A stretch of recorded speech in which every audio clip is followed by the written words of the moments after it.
Hello student, मैं जीत आपका begin classes के इस यूट्यूब चैनल पर आपका स्वागत करता हूं।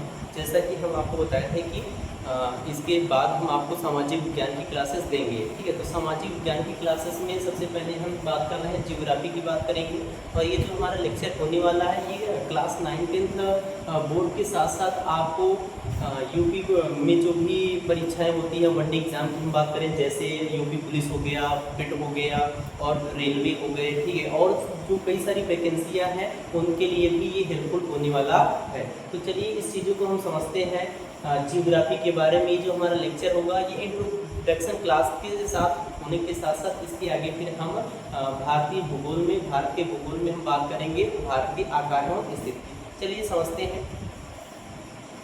हम बात कर रहे हैं जियोग्राफी शब्द की। सबसे पहले हम बात कर रहे हैं जियोग्राफी शब्द। तो किसकी बात कर रहे हैं? जियोग्राफी शब्द। अब ये जो जियोग्राफी शब्द है जिसको हिंदी में हम क्या कहते हैं? भूगोल कहते हैं। क्या कहते हैं इसको? हम भूगोल कहते हैं। अब चलिए इसी के बारे में थोड़ा कुछ हम समझते हैं। जियोग्राफी शब्द की बात करें तो ये देखिए दो ग्रीक शब्दों हम बात कर रहे हैं। ग्रीक शब्द एक क्या है? जियो है, और एक क्या बुलाता है यहाँ से? ग्राफीन। आप बता रहे हैं ये दो ग्रीक शब्दों जियो और ग्राफीन से मिलकर के बना है, जिसका अर्थ क्या है? जियो का अर्थ आप बताते हो अर्थ यानी पृथ्वी। इसका आप बता रहे हैं कि ये क्या है? अर्थ।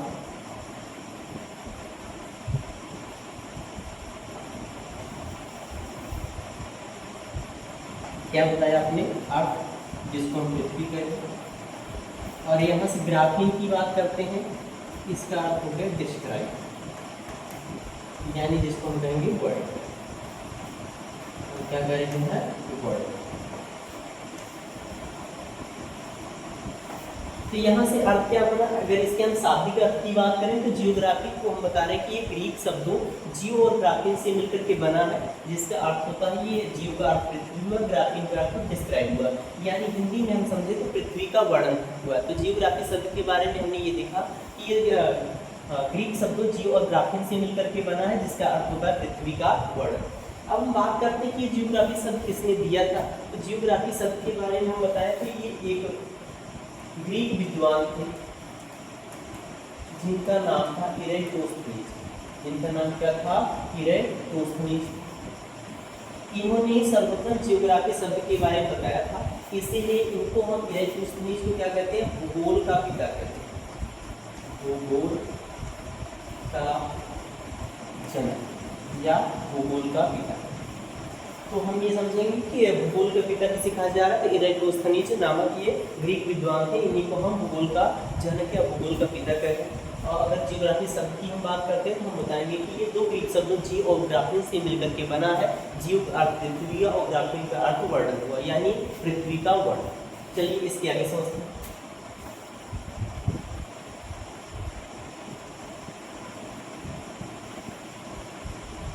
अब इसके लिए हम परिभाषा की बात करें।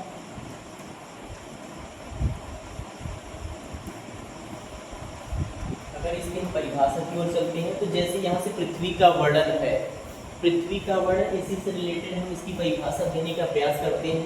तो हम बताएंगे भूगोल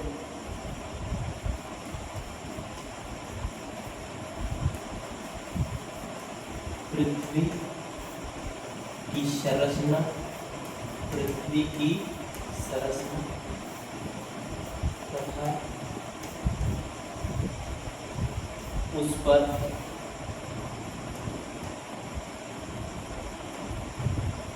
घटित होने वाली भौतिक घटनाओं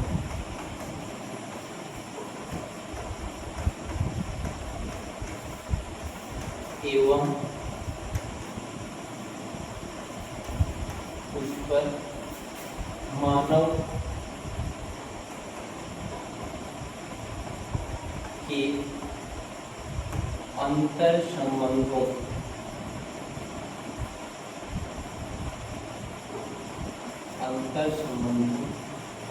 का अध्ययन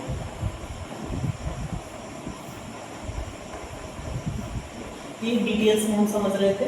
हमने क्या बताया, जो भूगोल है, अगर इसकी हम परिभाषा की बात करें तो मेनली आप बताओगे कि ये भूगोल, जैसे कि इसका हम समझ रहे थे शाब्दिक अर्थ, तो उसमें पृथ्वी का वर्णन आया, तो मेनली पृथ्वी के हम वर्णन की बात करते हैं। अब पृथ्वी के वर्णन से अर्थ ये है कि पृथ्वी की संरचना कैसी है, उस पर जो भौतिक घटनाएं घटित हो रही है, सूर्योदय होना, सूर्य का निकलना, ज्वालामुखी होना, ठीक है, ये जो गतिविधियाँ है, ऋतुओं में परिवर्तन होना, मौसम की घटनाओं की हम बात करते हैं, तो हम बता रहे हैं कि पृथ्वी पर जो घटनाएं घटित हो रही हैं उनका हम वर्णन करते हैं। उसी को थोड़ा डिटेल्स में हम समझते हैं कि भूगोल पृथ्वी की संरचना हो गई तथा उस पर घटित होने वाली भौतिक घटनाओं एवं साथ ही साथ हम देखेंगे, एवं साथ ही साथ मानव के अंतर संबंधों, एवं क्या बताएंगे, साथ ही मानव के अंतर संबंधों का अध्ययन।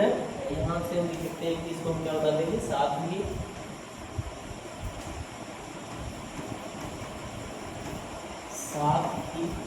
मानव के अंतर संबंधों का क्या है, ये अध्ययन हो जाता है। मेनली आप इसमें ये बताएंगे कि भूगोल में हम क्या करते हैं, भूगोल में हम बताते हैं कि ये जो भूगोल है इसके अंतर्गत हम पृथ्वी की संरचना और उस पर होने वाली जो ये भौतिक घटनाएं हैं उनका हम अध्ययन करते हैं, और साथ ही साथ मानव की उसके अंतर संबंधों की भी अध्ययन करते हैं।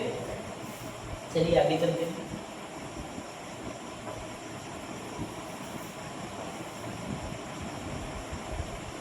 यहाँ तक उम्मीद करते हैं आपको समझ में आ गया होगा। अब थोड़ा हम आगे बढ़ सकते हैं।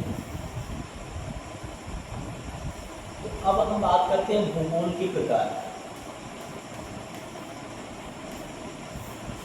भूगोल के टाइप्स ऑफ भूगोल की बात करते हैं, भूगोल के प्रकार की। तो यहाँ मेनली भूगोल को हम दो भागों में विभाजित करते हैं। एक को हम कहेंगे भौतिक भूगोल, एक को हम क्या कहते हैं, भौतिक भूगोल, और एक को हम कह रहे हैं यहाँ से मानव भूगोल। भौतिक भूगोल और मानव भूगोल, ठीक है। फिजिकल जियोग्राफी,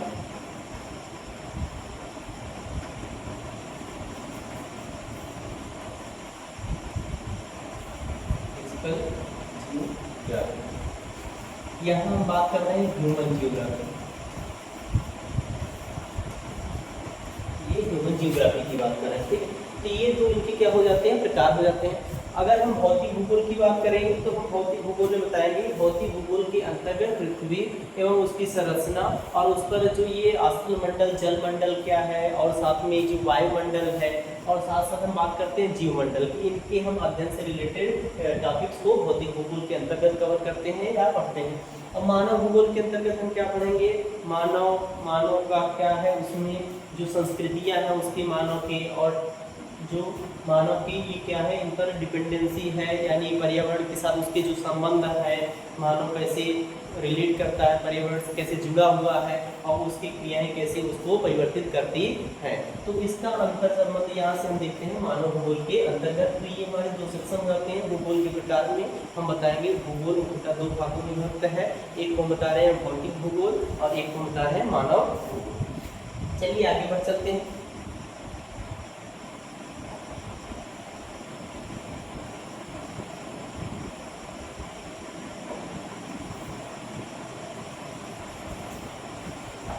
अब चलिए एक प्रकार से और अगर हम विभाजन समझते हैं तो यहाँ हम बात करते हैं, जैसे हम अपने देश में रहते हैं, हमारे देश का नाम क्या है, भारत। तो भारत अपने देश की जियोग्राफी का जो हम अध्ययन समझ के करते हैं उसको हम भारत का भूगोल कहते हैं। और पूरे विश्व के स्तर पे अगर हम अध्ययन करते हैं तो उसको हम क्या कहते हैं, यहाँ से विश्व का भूगोल कहते हैं। तो भूगोल की ये दो जो भाग हो जाते हैं ये किस आधार पे बनाए गए हैं, ये हम भूगोल के दो और आधार की बात करते हैं। तो यहाँ से हम बता रहे हैं एक रहता है भारत का भूगोल, पहला क्या रहता है यहाँ से भारत का भूगोल,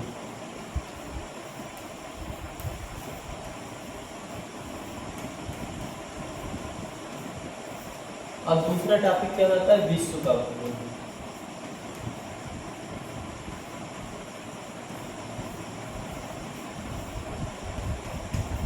ये हम स्थिति के आधार पर इनका दो वितरण कर दिए हैं। स्थिति के आधार पर कहने का मतलब क्या है कि हम भारत देश में रहते हैं तो हम अपने देश की जो जियोग्राफी पढ़ते हैं, अपने देश की, ठीक है, स्ट्रक्चर्स कैसे क्या स्थितियाँ हैं, उनका भौतिक रूपरेखा क्या है, और क्लाइमेट वगैरह, ठीक है, यहाँ पे जो घटनाएं घटित हो रही है उनका हम यहाँ से अध्ययन करेंगे तो उसको हम भारत का भूगोल कह रहे हैं। और पूरे इस अर्थ के स्ट्रक्चर की बात करेंगे, उस पर आधारित घटनाओं की अगर हम बात करें तो वहाँ से हम विश्व के भूगोल की बात करेंगे, ठीक है। तो यह हमारा कॉन्सेप्ट क्या है कि जो 9th 10th में जो बोर्ड है उसमें यहाँ से भारत के भूगोल के ही कॉन्सेप्ट है। तो चलिए उसी को हम पहले शुरू करते हैं, भारत के भूगोल टॉपिक को। आगे चलते हैं यहाँ से इंडियन जियोग्राफी, ठीक है। यहाँ से इसको हम क्या कहेंगे, इंडियन जियोग्राफी।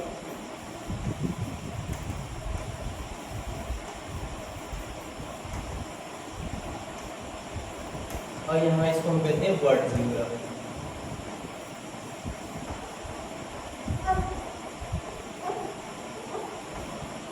ठीक, तो हमारा जो लेक्चर होने वाला है भारत के भूगोल पर होने वाला है। चलिए आगे चलते हैं। अब भारत के भूगोल के अंतर्गत यहाँ से हम आते हैं पहले टॉपिक पे। हम बात करते हैं भारत, क्या बात करते हैं, भारत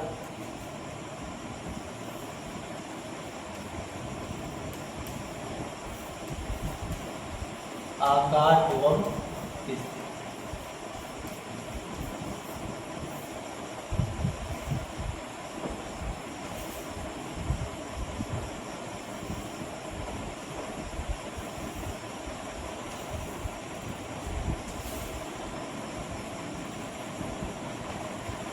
क्या हमने कहा कि भारत आकार एवं स्थिति, अगर अंग्रेजी में बात करें तो हम बता रहे हैं इंडिया।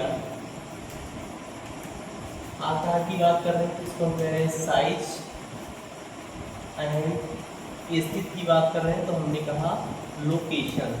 हमने क्या बताया यहाँ से, इंडिया, साइज एंड लोकेशन। चलिए इसी को हम समझते हैं। टॉपिक का नाम होता है भारत आकार एवं स्थिति, इंडिया, साइज एंड लोकेशन। अब सबसे पहले हम बात करते हैं स्थिति, भारत की स्थिति कहाँ है उसके रिस्पेक्ट में अगर हम बात करेंगे तो जैसे यहाँ से अगर हम ग्लोब की बात करें, अगर हम बात करते हैं ग्लोब की,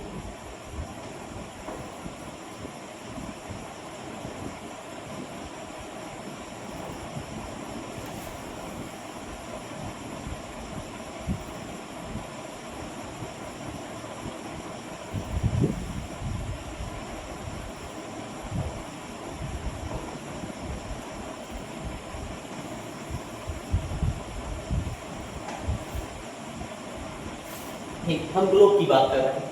तो ग्लोब को क्या बोलते हैं, ग्लोब के बारे में थोड़ा आप जानते हैं। यहाँ से क्या बताएंगे कि ग्लोब क्या होता है, पृथ्वी का एक मॉडल होता है, उसका क्या होता है, एक मॉडल होता है, रूपरेखा होती है।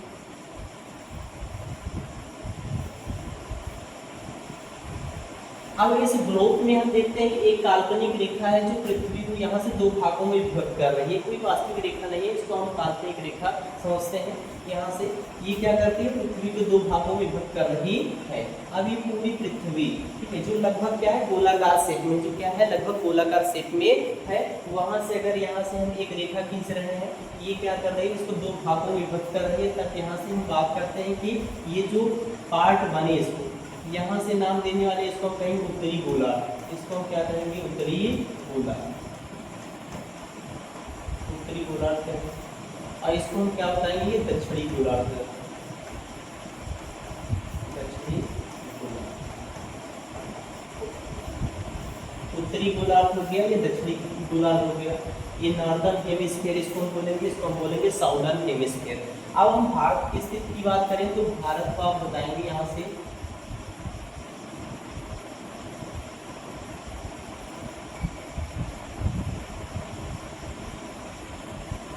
अगर हम भारत की स्थिति यहाँ से बात करें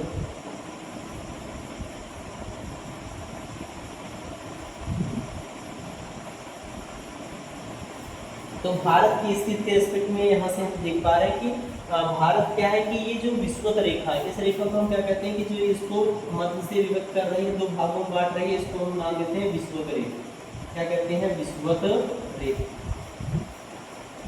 या इसको आप भूमध्य रेखा भी कहते हो। क्या कहते हो, भूमध्य के मध्य वाली रेखा, इसलिए आपने यहाँ से भूमध्य रेखा कह दिया। या अंग्रेजी में इसको आप क्या कहते हो, इक्वेटर। क्या कहते हो आप, इक्वेटर कहते हो। इस इक्वेटर से हम देखें तो ये पृथ्वी क्या हो जाते हैं, दो भाग में ये विभक्त हो रहे हैं। एक काल्पनिक रेखा है, रियल में ऐसी कोई रेखा नहीं है। अब इस रेखा के अगर हम रेस्पेक्ट में देखें तो भारत की स्थिति हम देखते हैं उत्तर साइड है। भारत की स्थिति कैसे है, उत्तर साइड है। तो यहाँ से हम बताएंगे कि जो भारत है ये विषुवत रेखा के उत्तर में स्थित है, अतः ये उत्तरी गोलार्ध में क्या है, भारत ये उत्तरी गोलार्ध में स्थित है। तो यहाँ से हम एक पॉइंट यहाँ देखते हैं। अगर दो पॉइंट में हम देखें स्थिति के रेस्पेक्ट में हम बताएंगे भारत उत्तरी गोलार्ध में स्थित, उत्तरी गोलार्ध में स्थित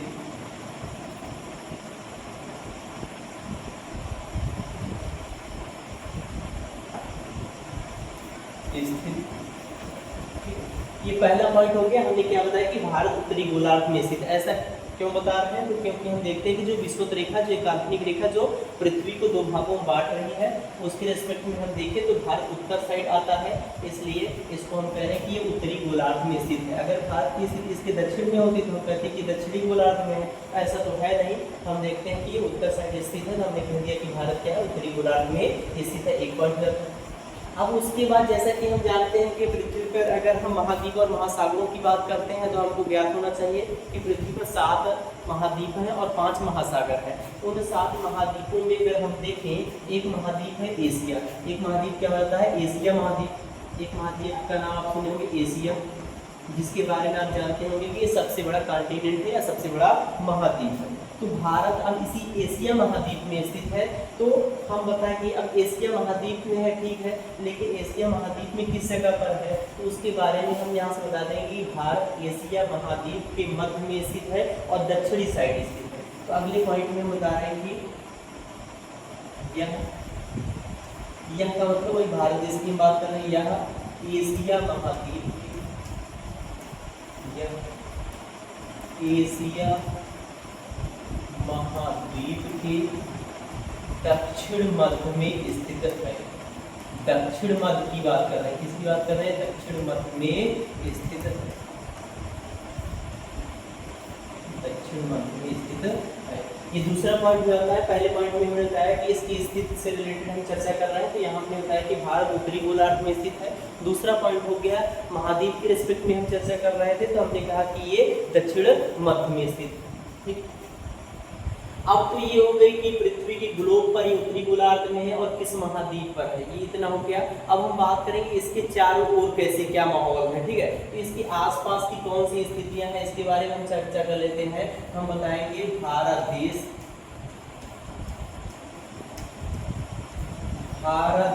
के उत्तर में, भारत देश के उत्तर में, यहाँ से इसको इरेज करना चाहते हैं, यहाँ से इरेज कर देते हैं।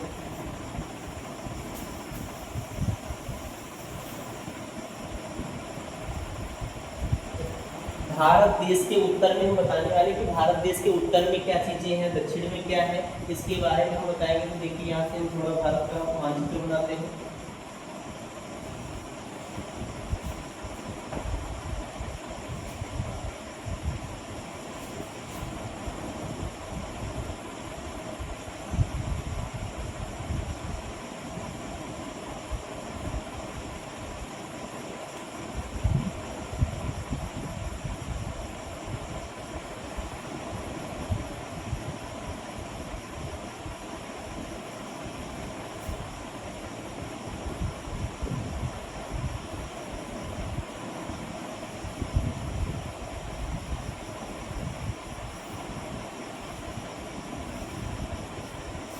अब भारत के अगर हम मानचित्र को देखें तो यहाँ से हम देखते हैं कि देखिए यहाँ से इसके दक्षिण में क्या है,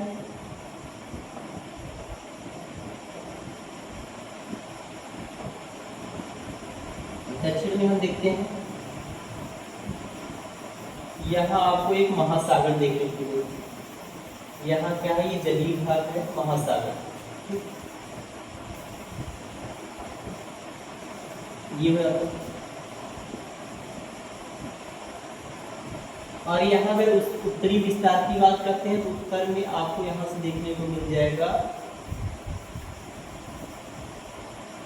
ठीक है, एक संरचना है जिसको हम हिमालय पर्वत के नाम से जानते हैं। तो यही चीजें हम बता रहे हैं कि इसके दक्षिण में क्या स्थित है, हिंद महासागर स्थित है, और जबकि उत्तरी भाग में क्या है, उत्तर पूर्व में या उत्तर पूर्व में हिमालय पर्वत श्रृंखला का विस्तार।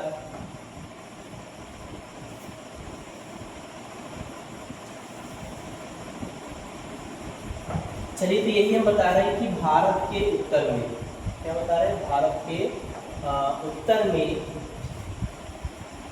महान हिमालय पर्वत श्रृंखला, हिमालय पर्वत श्रृंखला का विस्तार है, जबकि इसके दक्षिणी भाग में, इसके दक्षिण में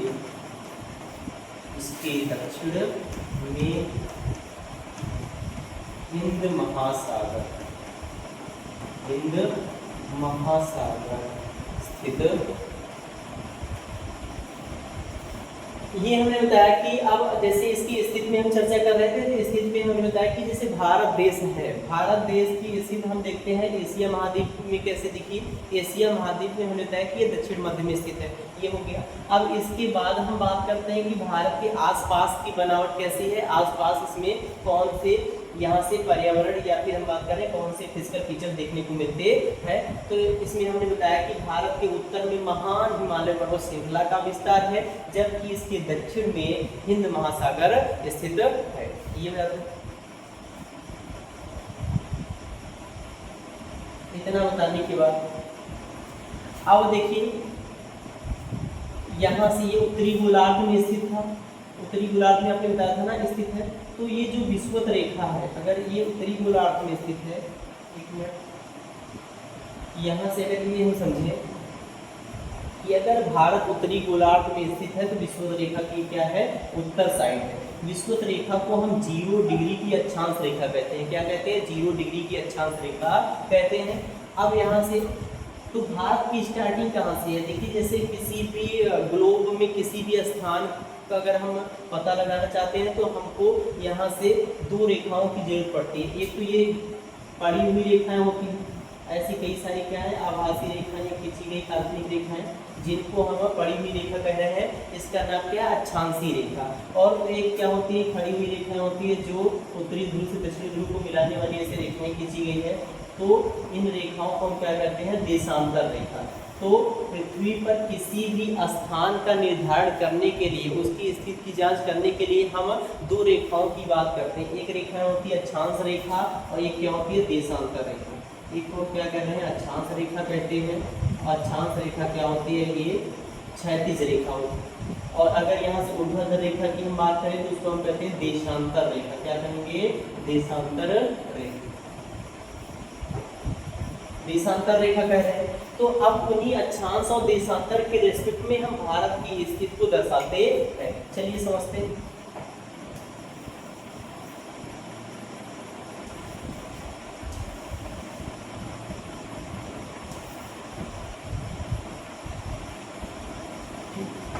अब यहाँ से हम बात करिए 0 डिग्री, 0 डिग्री की अक्षांश रेखा है, ठीक है, जिसको आप कहते हो भूमध्य रेखा या विषुवत रेखा। इसकी ये उत्तर साइड में है, तो ऐसे ही 1 degree 2 degree 3 degree 4 degree 5 degree ऐसे ही अक्षांश रेखाएं ऐसे जाएंगी और उत्तरी ध्रुव तक वो क्या हो जाएगा, वो 90 डिग्री तक पहुंचेंगे।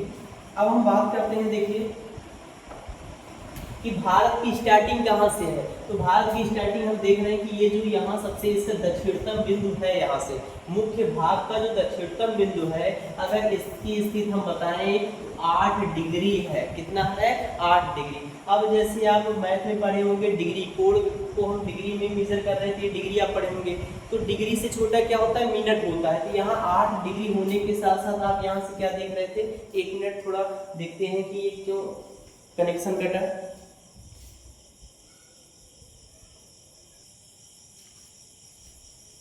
तो तो यहाँ से हम समझ रहे थे जैसे हम 0 डिग्री को अक्षांश रेखा कह रहे हैं, ठीक है, 0 डिग्री 1 डिग्री 2 डिग्री ऐसे स्टार्ट होगा।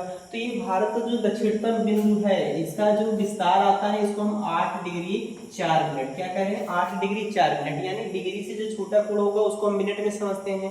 तो 8 डिग्री के साथ साथ ये क्या है, कुछ मिनट भी है, 4 मिनट, यहाँ से ये इसका स्टार्ट हो जाता है, ठीक है। और ये इसका जब हम सबसे उत्तरी बिंदु देखें, सबसे उत्तरी बिंदु की हम बात करें तो ये कहाँ तक इसका विस्तार जाता है, 8 डिग्री 9 10 11 12 13 होते होते ये हम बताएंगे कि ये 37 डिग्री 6 मिनट, कहाँ तक, 37 डिग्री 6 मिनट तक इसका विस्तार होता है। वैसे ही जैसे यहाँ हम अक्षांशीय रेखाओं की बात करते हैं, वैसे हमने आपको बताया कि देशांतरीय रेखा भी होती है। तो उस देशांतरीय रेखा के रिस्पेक्ट में अगर यहाँ से हम देखें तो सबसे पश्चिम में, सबसे पश्चिम में अगर हम देखें तो गुजरात राज्य के अंतर्गत ये जो सीमा लग रही है इसका विस्तार हम बताएंगे 68 डिग्री 7 मिनट, क्या बताएंगे, 68 डिग्री 7 मिनट। और ऐसे ही देशांतरीय रेखाओं के द्वारा हम आगे बढ़ते चले जाते हैं। तो यहाँ से अगर सबसे पूर्वी बिंदु की अगर हम बात करें तो सबसे पूर्वी बिंदु को हम बताएंगे ये 97 डिग्री 25 मिनट रहता है, क्या होता है, 97 डिग्री 25 मिनट का ये देशांतरी विस्तार दिखाई देता है। चलिए इन बिंदुओं पर देखिए जो सबसे दक्षिणतम स्थित है, ये प्रश्न हमेशा पूछा जाता है, ठीक है, आए दिन कॉम्पिटिटिव एग्जाम में आपसे पूछ ही लिया जाता है कि जो भारत का दक्षिणतम बिंदु है क्या ये 8 डिग्री 4 मिनट वाला है, इसके रिस्पेक्ट में यहाँ से हम समझते हैं। तो आप बताओगे जी नहीं, ये आपको जवाब नहीं देना 8 डिग्री 4 मिनट वाला, इसके बारे में आप ये नहीं बताते हैं, आपको क्या बताना है उसको हम बताएंगे। तब तक यहाँ से इसके पहले वाले बिंदु को हम समझ लेते हैं। अगर पूछा जाए भारत का सबसे पश्चिमी बिंदु क्या है, तो ये 68 डिग्री 7 मिनट की क्या है, ये भारत का सबसे पश्चिमी बिंदु है, जिसके बारे में हम बताएंगे, एक नोट पॉइंट में लिखते हैं।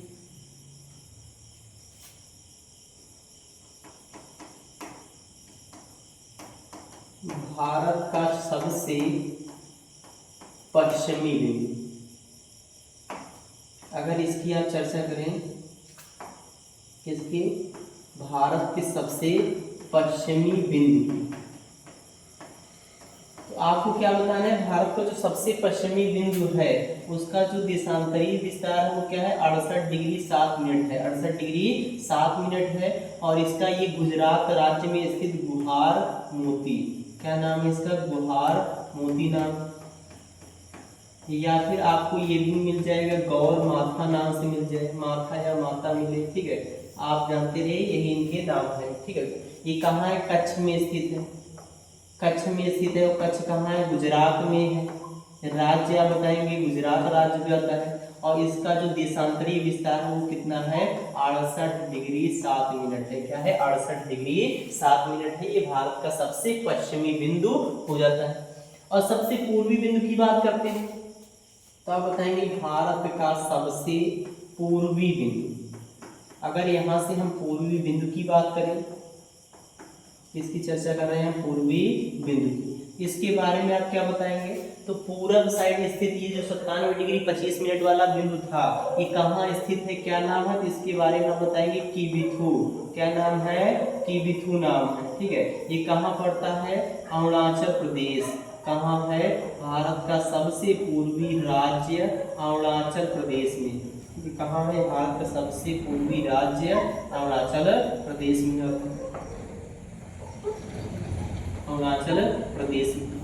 इसका अगर हम देशांतरीय विस्तार देखें, देशांतरीय स्थिति देखें तो हम बताएंगे 97 डिग्री 25 मिनट हो जाती है, ठीक है। चलिए थोड़ा आगे चलते हैं।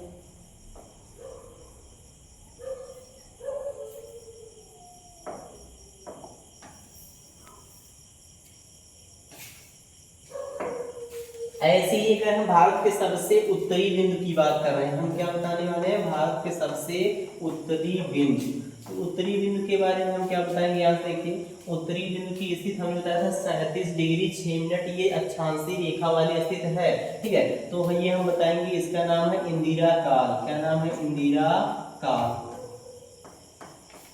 कहाँ है आप बताओगे, भारत के केंद्र शासित प्रदेश लद्दाख में स्थित है, कहाँ स्थित है, लद्दाख में स्थित है। अब भारत के दक्षिणी बिंदु के बारे में बात कर रहे थे तो आप देखिए यहीं से हम स्टार्ट किए थे, लेकिन इसको हमने नहीं बताया, क्यों, क्योंकि इसमें एक मिस्ट्री है और सब में इन 3 बिंदुओं में कोई मिस्ट्री नहीं है। यहाँ 97 डिग्री 25 मिनट। आप बताएंगे सबसे पूर्वी बिंदु है जिसका नाम क्या है, किविथु, और ये अरुणाचल प्रदेश राज्य में स्थित है। सबसे उत्तरी बिंदु की हम बात कर रहे हैं तो हमने कहा उसका नाम क्या है, इंदिरा काल है, जो भारतीय केंद्र शासित प्रदेश लद्दाख में स्थित है, जिसका अक्षांशीय स्थिति 37 डिग्री 6 मिनट पर आती है। पश्चिमी बिंदु की बात कर रहे थे तो हमने कहा 68 डिग्री 7 मिनट है, ये गुजरात राज्य में स्थित कच्छ के पास ये हो जाता है, इसका नाम क्या है, गुहार मोती हो जाता है। अब दक्षिणतम बिंदु की बात करते हैं तो उसको हम कैसे बताएंगे, तो यहाँ से हम बताते हैं, देखिए भारत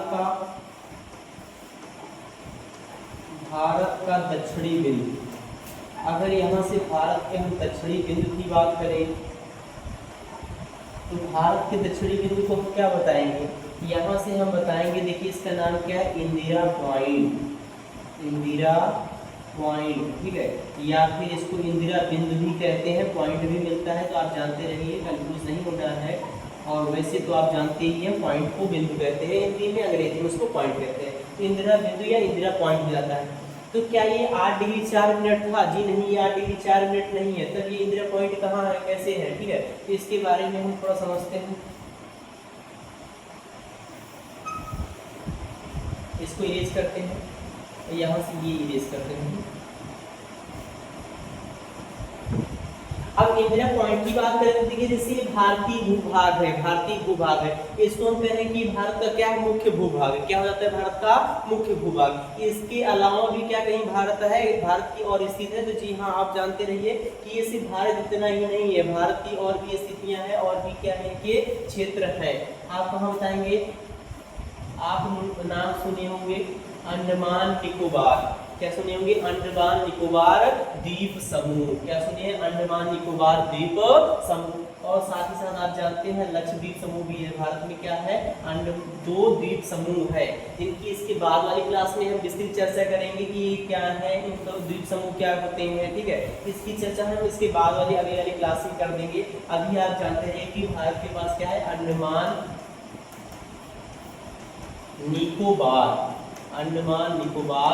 द्वीप समूह, अंडमान निकोबार द्वीप समूह की हम बात कर रहे हैं।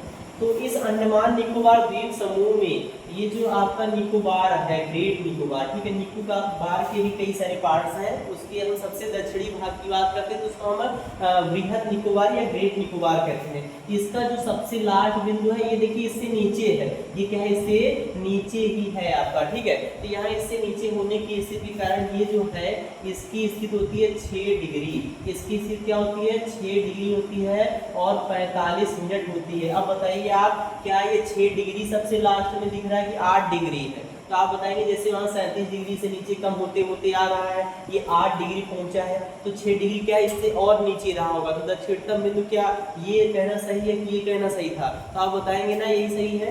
तो वही हम बताते हैं कि भारत का जो दक्षिणी बिंदु है वो इंदिरा बिंदु है, इंदिरा पॉइंट है, जो 6 डिग्री 45 मिनट है। कहाँ 6 डिग्री 45 मिनट है, कहाँ स्थित है वो, अंडमान निकोबार द्वीप समूह के ग्रेट निकोबार में सबसे दक्षिणतम बिंदु रहता है। अब बात करते हैं ये सबसे दक्षिणतम बिंदु के बारे में, थोड़ा और हम चर्चा कर लेते हैं। इसका पूर्व नाम क्या था, इसको पिग्मेलियन पॉइंट कहते थे, क्या कहते थे, पिग्मेलियन पॉइंट कहते थे, पार्सन पॉइंट भी कहते थे, पार्सन पॉइंट के नाम से ज्यादा था। हाँ, लेकिन आप जानते हैं कि भारत के जो महिला प्रधानमंत्री थी, पहली महिला प्रधानमंत्री कौन थे, श्रीमती इंदिरा गांधी जी, उन्हीं के नाम पर इसको हम क्या करें, बाद में इसका नाम चेंज कर दिए हमने, इनको कर दिया क्या, इंदिरा पॉइंट के नाम से हम जानने लगे। और इसके बारे में एक रोचक तथ्य आप ये भी जानते हैं कि 2004 में एक सुनामी आई, 2004 में आई सुनामी के कारण ये क्या हो गया था, ये समुद्र स्तर में विलुप्त हो गया था, विलीन हो गया था, ठीक है, समुद्र स्तर के जल के नीचे पहुंच गया था, लेकिन आज के समय में ये फिर से दिखने लगा है। तो ये चर्चा हो जाती है सबसे दक्षिणतम बिंदु की। एक पॉइंट और ध्यान रखिएगा कि अगर यहाँ से ऐसे पूछा जाए कि बताइए भारत के मुख्य भाग का दक्षिणतम बिंदु, भारत के मुख्य भाग का दक्षिणतम बिंदु,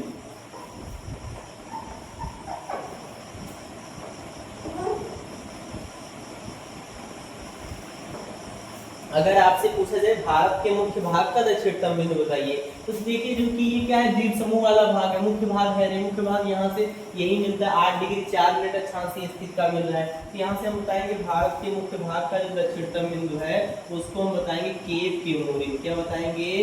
केप केमोरिन हो जाएगा। केप केमोरिन कह रहे हैं, कहाँ है ये? कन्याकुमारी, तमिलनाडु। कन्याकुमारी में है। अगर राज्य की बात करते हैं तो तमिलनाडु सबसे दक्षिणी छोर, कन्याकुमारी का नाम सुने ही होंगे, ये तमिलनाडु राज्य में स्थित है। केप केमोरिन ये बिंदु जाता है। इतना आप नोट कर लिए हैं। अगर आपको जानकारी पसंद आ रही है तो हमारे चैनल अभी के क्लासेस को आप सब्सक्राइब कर दीजिए और बेल आइकन प्रेस कर दीजिए, ताकि ऐसे ही इंफॉर्मेटिव वीडियोस आपको सबसे पहले मिल पाए, और दोस्तों के पास शेयर भी जरूर कर दीजिए। चलिए और कुछ हम तथ्यों की बात करते हैं। तो ये जो अभी हम कॉन्सेप्ट पढ़ रहे हैं, ये किसके बारे में पढ़ रहे हैं? ये भारत की स्थिति से रिलेटेड कॉन्सेप्ट है कि भारत की स्थिति क्या है। तो सबसे पहले हमने देखा कि भारत क्या है, एशिया महाद्वीप के दक्षिण मध्य में स्थित है। भारत उत्तरी गोलार्ध में स्थित है और भारत के उत्तर में ही महान हिमालय पर्वत श्रृंखला आती है, और इसके दक्षिणी भाग में क्या है, हिंद महासागर स्थित है। और उसके बाद भारत का हम अक्षांशीय स्थिति देखें, किस अक्षांश से किस अक्षांश तक इसकी लोकेशन पहुंचती है, और देशांतरीय स्थिति की चर्चा हमने की। अब हम बात करते हैं, देखिए अगर अक्षांशीय स्थिति की बात हो ही रही है, एक रेखा के बारे में आप सुने होंगे 23.5 डिग्री। कौन सी रेखा? 23.5 डिग्री। ये जियोग्राफी में देखिए 23.5 डिग्री ये बहुत क्या है, इंपॉर्टेंट बिंदु है। चलिए उसकी भी हम चर्चा कर लेते हैं। पहले ग्राफ समझ लेते हैं, तो उसके बाद फिर हम उसको डिटेल्स में समझा देते हैं। अब हम 23.5 डिग्री की बात करें, देखिए 8 डिग्री 4 मिनट है और वो 37 डिग्री 6 मिनट है। आप देख पा रहे हो 23 डिग्री की अगर हम बात करें तो इन्हीं के बीचों बीच में आएगा, ठीक है, इन्हीं के बीचों बीच में आएगा। चलिए एक मोटा मोटा आइडिया हम आपको दे रहे हैं, जैसे यहाँ से 37 डिग्री और प्लस क्या है 8 डिग्री। अगर इनको हम जोड़े 37 8 से आप बताएंगे 45 का आधा करेंगे तो आप बताएंगे 22.5, ठीक है।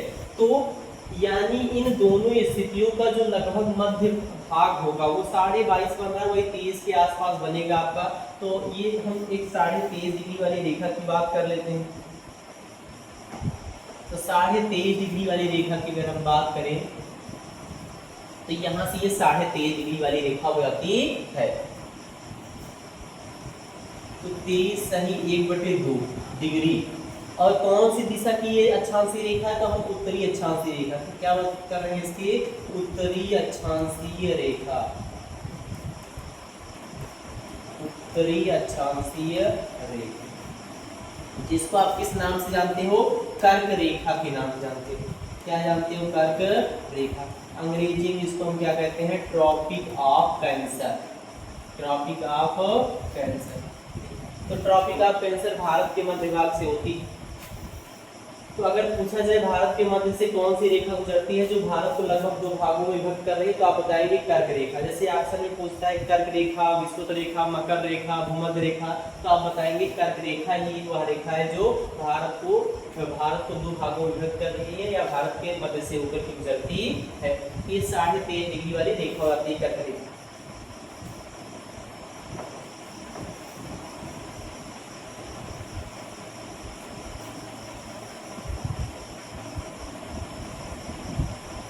अब कर्क रेखा के संबंध में देखिए कुछ महत्वपूर्ण हम बिंदु की बात कर लेते हैं। हमने बताया कर्क रेखा। कर्क रेखा क्या है? 23.5 डिग्री उत्तरी अक्षांश रेखा, अक्षांश रेखा भारत के लगभग मध्य से होकर गुजरती है।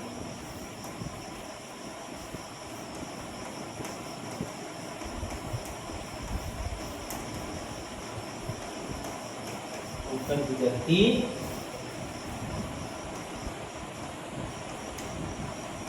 जो कि 8 भारतीय राज्यों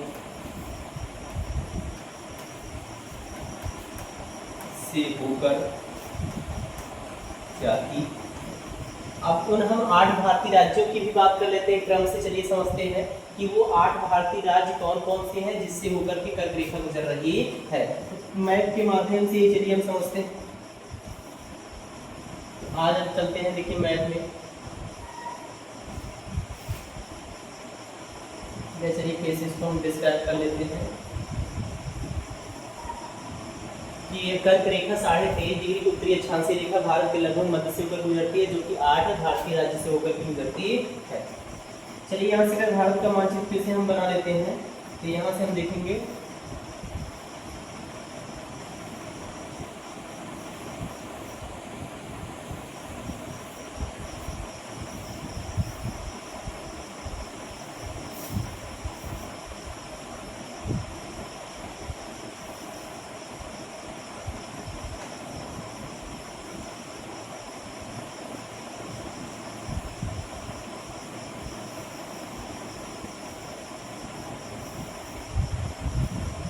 तो हमने यहाँ से बताया कि जो 23.5 डिग्री वाली रेखा है, कौन सी रेखा है? 23.5 डिग्री वाली रेखा है, ये भारत के लगभग मध्य से होकर गुजर रही है, जिसको हम क्या कह रहे हैं? कर्क रेखा। क्या नाम दिए हैं इसको?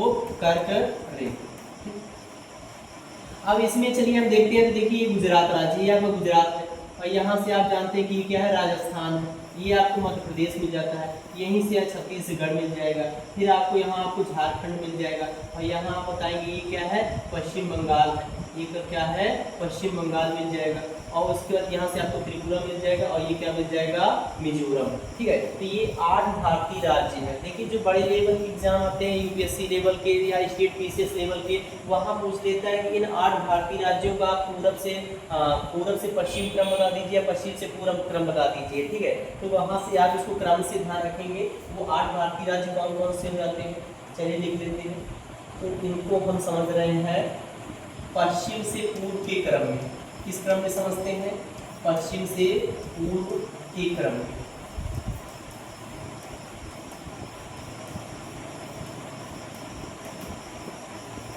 और देखिए अगर यहाँ से हम स्टेट लेवल के कुछ एग्जाम की बात करें, जैसे यूपीपी वगैरह हो गया, पेट हो गया, इसमें जब पूछा जाएगा तो इसमें ऐसे ही पूछा जाएगा कि निम्न में से किन भारतीय राज्यों से होकर कर्क रेखा नहीं गुजरती है। तो ऑप्शन में आपसे दे दिया जाएगा, कह दिया जाए मध्य प्रदेश, राजस्थान, गुजरात और महाराष्ट्र। तो आप बताएंगे महाराष्ट्र से नहीं पास होती है, तो ऐसे ही ऑप्शन देगा, या फिर कह देगा कि निम्न में से बताइए किससे होकर के कर्क रेखा गुजरती है, वहाँ देगा महाराष्ट्र, उत्तर प्रदेश दे दे, बिहार दे दे, झारखंड दे दे, तब आपको बताना झारखंड से होकर पास होती है। और बाकी बड़े लेवल के एग्जाम में उसका क्रम भी देता है, तो क्रम से आप याद करेंगे और प्रयास करेंगे कि ये चीज़ें आपको याद हो जाए। जैसे क्या है? गुजरात, सबसे पहले क्या है? पश्चिम में गुजरात, उसके बाद आप बताएंगे राजस्थान, उसके बाद क्या बताते हैं? राजस्थान बताएंगे, इसके बाद आप बताएंगे मध्य प्रदेश। क्या बताएंगे?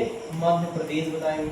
मध्य प्रदेश के आगे क्या हो जाएगा? मध्य प्रदेश से ही अलग करके एक राज्य बनाएगा, तो जिसका नाम था छत्तीसगढ़। क्या नाम है इसका? छत्तीसगढ़। छत्तीसगढ़ के बाद अगर हम बात करते हैं तो झारखंड। क्या बताएंगे? झारखंड बताएंगे। इसके बाद हम बात करते हैं पश्चिम बंगाल की, इसकी बात करते हैं पश्चिम बंगाल की बात करते हैं, पश्चिम बंगाल हो गया। और इसके बाद यहाँ से हम बताएंगे पश्चिम बंगाल के बाद त्रिपुरा, उत्तर पूर्वी राज्य त्रिपुरा हो जाता है, और इसके बाद मिजोरम। ठीक है, ये 8 भारतीय राज्य हो गए। काउंटिंग करेंगे तो आपको 3 यहाँ से मिला, 3 3 6 2 8। ठीक है, अब इसको आप कैसे याद रखें? अब जैसे ये तो राज्य हो जाते हैं 8 राज्य, अगर आप मैप के माध्यम से समझेंगे तो आपको चीजें आसानी से तैयार हो जाएगी। लगभग मध्य से आप देखेंगे, एक रेखा खींच देंगे तो लगभग मध्य वाले राज्यों को देखिए, गुजरात आएगा, राजस्थान आएगा, मध्य प्रदेश, उसके बाद छत्तीसगढ़, उसके बाद यहाँ से झारखंड आपको मिल जाएगा। ठीक है, झारखंड की बात कर लेते हैं, फिर यहाँ पश्चिम बंगाल है, फिर इधर देखेंगे त्रिपुरा और मिजोरम। ये अगर आप मैप से याद रखेंगे तो चीज़ों को समझने में आसानी रहेगी, लंबे समय तक आप इसको समझ के रख पाएंगे। ठीक है, और बाकी अगर हम शॉर्टकट की बात करते हैं तो जैसे एक ट्रिक की हम बात करते हैं। ट्रिक क्या है? कहा जाता है ट्रिक के माध्यम से अगर आप याद रखते हैं तो ट्रिक में कहा जाता है मित्र पर गमछा झाड़। आपको क्या होता है? क्या? मित्र पर गमछा। क्या बता रहे हैं आप? मित्र पर गमछा मित्र पर आप क्या कर दिए? गमछोई झाड़ दिए। ठीक है, तो चलिए इसी को हम समझते हैं कि ये क्या है, इसका अर्थ क्या निकला। तो यहाँ से ये जो ट्रिक है, ये जो आपका शब्द का समूह है, ये यही बता रहा है कि वो हम 8 भारतीय राज्यों को याद रख सकते हैं। जैसे ये मी की बात कर रहे हैं तो आप बताएंगे मिजोरम। मी का मतलब क्या है? मिजोरम से हो गया। और यहाँ से स्त्री की बात करें तो आप बता ही देंगे त्रिपुरा है, ठीक है। और इस पा की बात करें तो आप बताएंगे पश्चिम बंगाल हो जाता है, क्या होता है, पश्चिम बंगाल। रा की बात करें तो आप बताएंगे राजस्थान हो जाता है, ठीक है। और यहाँ से गा की बात करें तो आप बताते हैं गुजरात है, ठीक है, ये आप समझ ही पा रहे हैं। और माँ की बात करें तो आप मध्य प्रदेश जान रहे हैं, क्या है, मध्य प्रदेश हो जाता है। और ये छा की बात करें तो यानी छत्तीसगढ़ हो जाता है, छत्तीसगढ़ हो गया। और झार, झार जान ही रहे, झार कहाँ आता है, झारखंड में आता है। तो ये 8 भारतीय राज्य है जिनको हम ट्रिक के माध्यम से भी आसानी से याद रख सकते हैं। बाकी आप मैप के माध्यम से याद रखेंगे तो आपको अगर बड़ी कीमत में जैसे क्रम वगैरह भी पूछता है तब आप इसको इसलिए बता पाएंगे। ठीक, चलिए आगे चलते हैं। तो ये जैसे कर्क रेखा की हम बात की, कर्क रेखा 8 भारतीय राज्यों से ऊपर गुजर रही है, उनके नाम क्या बताते हैं, गुजरात बताओगे, राजस्थान बता रहे, मध्य प्रदेश, छत्तीसगढ़, झारखंड, पश्चिम बंगाल, त्रिपुरा और ये मिजोरम हो गया, ठीक है। अब इस स्थिति में आगे हम चलते हैं तो हम पड़ोसी देशों की बात कर ले रहे हैं। और वीडियो देखिए बहुत लंबा हो जा रहा है, इसलिए देखिए अभी तो ये स्थिति की ही हम बात कर पाए, ठीक है। आकार से रिलेटेड जो कॉन्सेप्ट है उसको हम नेक्स्ट वीडियो में कवर कराएंगे, क्योंकि ज़्यादा वीडियो लंबा हो जाएगा तो आपको भी असुविधा होगी इसको तैयार करने में। तो यहाँ आज हम इस स्थिति से रिलेटेड और चर्चाएं कर लेते हैं। अब चलिए इस स्थिति में और हम क्या बताएंगे कि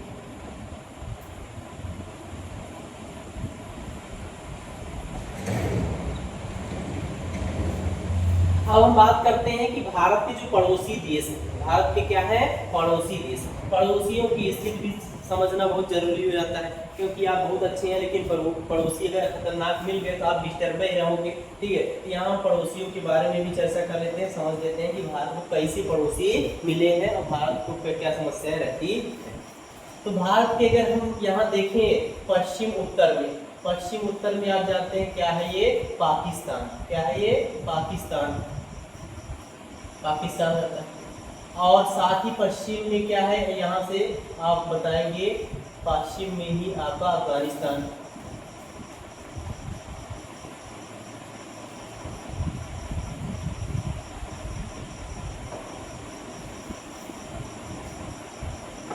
अफगानिस्तान रहता है। और इसके उत्तर में आप देखेंगे तो उत्तर में यहाँ से आपको मिल जाएगा नेपाल,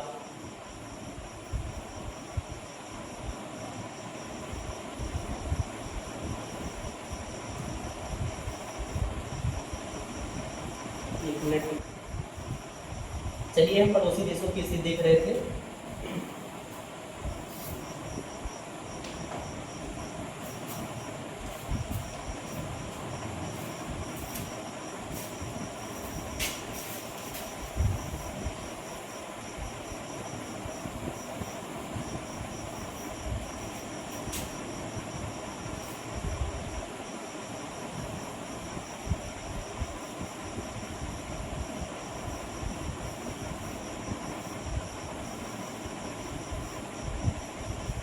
तो जैसे अगर पड़ोसी देशों की स्थिति हम देख रहे थे तो यहाँ से हम समझते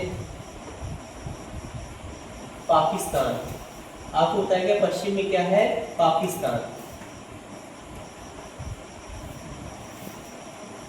और उसके बाद पश्चिम में ही आपको मिल जाएगा यहाँ से क्या है, अफगानिस्तान।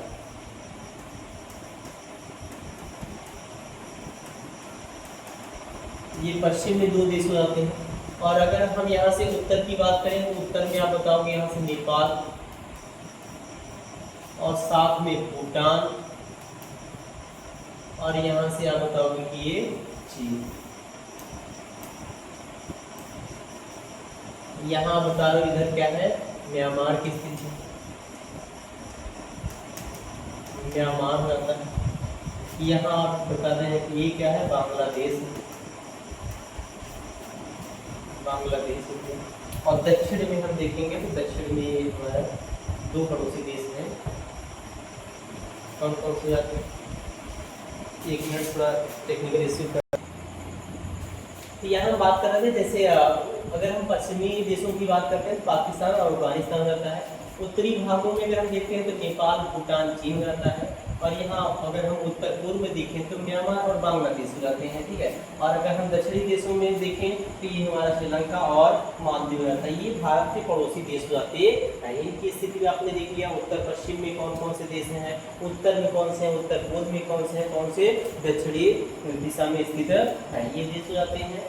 वीडियो बहुत ज़्यादा बड़ा हो जा रहा है, ठीक है, इसलिए हम इन राज्यों को नहीं बता रहे हैं कि अभी कौन से राज्यों से इनकी सीमाएं लगती है और इनकी स्थलीय सीमा की लंबाई कितनी है, ठीक है। इनके बारे में हम अगली क्लास में जिक्र करेंगे। धन्यवाद। इसके बाद साथ ही आप हमारे चैनल को देखिए, लाइक सब्सक्राइब और शेयर जरूर कीजिए दोस्तों के साथ, ताकि ऐसे ही ज़बरदस्त कंटेंट आपको डेली उपलब्ध होते रहे।